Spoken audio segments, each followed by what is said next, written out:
You have to be the hero of your own story, and you can do that.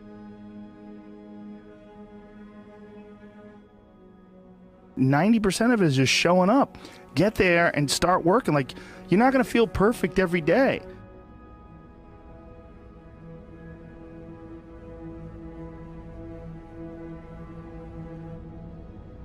There's got to be those days you push through, and they're probably going to be more numerous than the days you don't. And so the benefit of discipline in my eyes has always been that through discipline, I get things done. Write down everything you want to do. This is what I want you to do. Write down what you would like to fix about your life. And then just, if you're 30 pounds overweight, you want to lose 30 pounds? Do it the right way. Go start eating vegetables, monitor your calories, write down what you eat, exercise every day, force yourself to do it.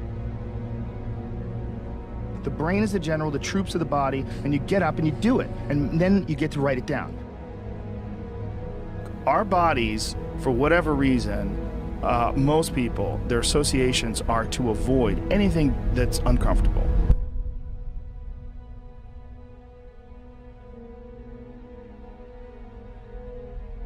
It's so illogical, because when you look at comfort and you look at success and progress and the feelings of accomplishment and of getting past certain hurdles in terms of like how you feel about life, a lot of those are connected to discomfort. Like, discomfort is your friend. It really is. Like, discomfort and not being happy and content with certain situations in life or certain feelings in life. One of the big problems is sitting down and doing the work.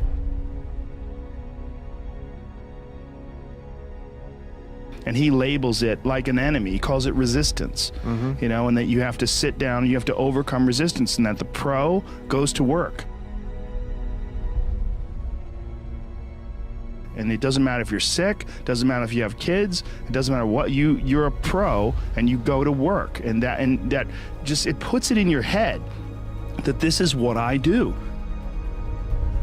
You have pride in that. And then when you are in front of that keyboard and you look down the count, it says put 1,000 words in, you're doing the work. Yeah. And out of that work, gems blossom. And it's about resistance that people feel when you should write, or you should paint, or whatever you should sculpt, whatever these things are that you pursue. And that there's this thing that comes up that tries to keep you from doing that. This resistance. You're not a hero in your own eyes. You're not someone who you respect.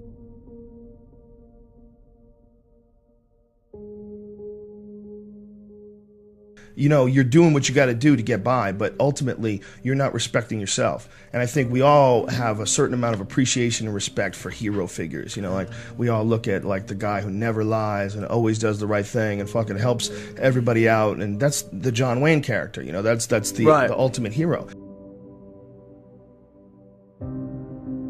And he's like, this is a battle that you will fight for the rest of your life. But the key is to fight it, not to give in. Don't give in to that resistance, just to fight that resistance. And in doing so, every day you do so, you have won the battle for that day. And you will continue to fight that battle. And when you look at your own life and you don't stack up, you're a thief, you stole money from your wife's purse, and you don't want to smoke cigarettes, but you fucking have to, you can't deal with the stress, you smoke, you devalue yourself. You slowly start devaluing yourself. When you look at yourself, you realize that if you were judging yourself, you would judge yourself unfavorably. So no matter who you can't pretend you're the hero of your story. You can be the hero of your own story that woke up today.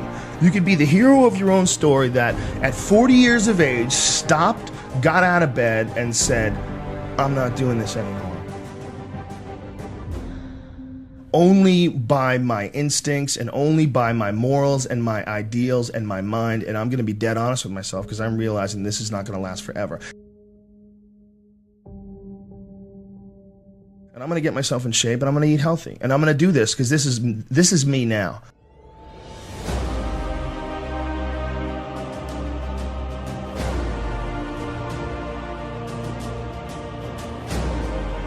I decide that this is me. And people have to realize that you are not your past. You are not all the times you fucked up. You're not all the times you were drunk. That's not you. What you are the person who's learned from a great deal of experience. When you're alone with your thoughts, you get an idea of what your thoughts actually are. If you live your life just acting constantly on the momentum of other people's expectations, of you wanting to be liked by these other people, you can run into a trap, and you set up a life that you didn't really want. Your life is certainly some sort of a journey. It's certainly some sort of a journey. You're trapped in this situation where you have a mortgage, you've got credit card bills, you've got student loans you have to pay, you have a bunch of shit going on that you have to continue to feed.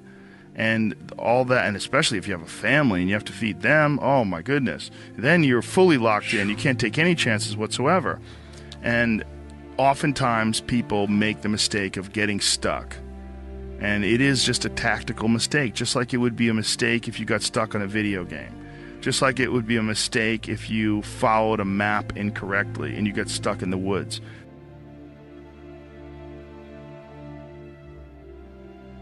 Your life is certainly some sort of a journey. It's certainly some sort of a journey.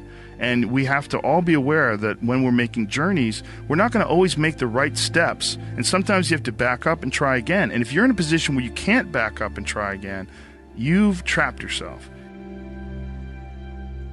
Because people define themselves by the past. Instead of thinking about who they are now, instead of they still look back at a mistake they made and don't just get past that mistake, grow and learn, but dwell on it. Think it defines them. I mean, there's definitely pitfalls in life. You're going to run into them. We all are. No, you can learn and grow if you survive. Somewhere along the line, they didn't face enough of the adversity to realize that there's sometimes you just got to get up and get shit done. There's sometimes where you have to fucking pull yourself up and you have to push forward even if you want to stay in bed. Having that safety net just provided him with a way to stay in bed, kept him weak. Have an opportunity. Every time things go wrong, every time things feel terrible, you have an opportunity to learn from whatever makes you feel terrible and never allow it to happen again. Push forward. The system will set out honeypots for people to get trapped in.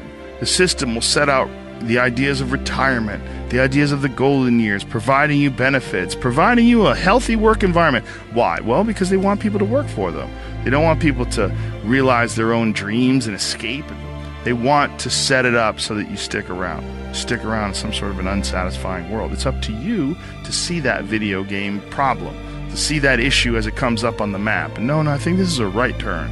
To see all the problems that could potentially lay in front of you and calculate your future. And then also look around at all the people that didn't do it and look at the misery that they're in and learn that you don't want to be like them.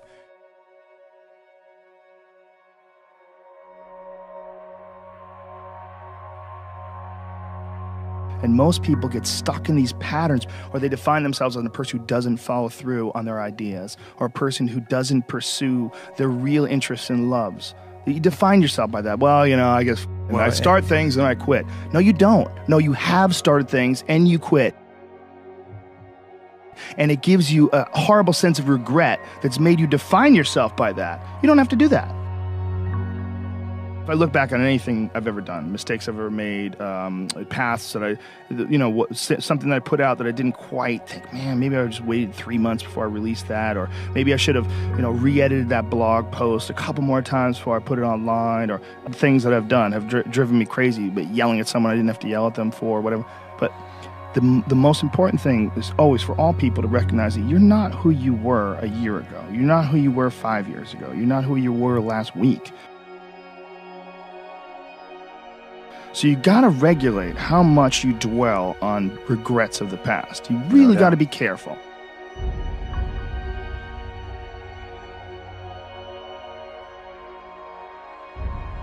It's It's also directly proportionate to the amount of hardships that people face in life, their ability to face hardships. You know, and there's a lot of folks that live life on a cushy cloud of marshmallows and bullshit, and then one day something goes wrong. And then look at the people that have kind of taken chances and navigated their way. What did they do differently than you?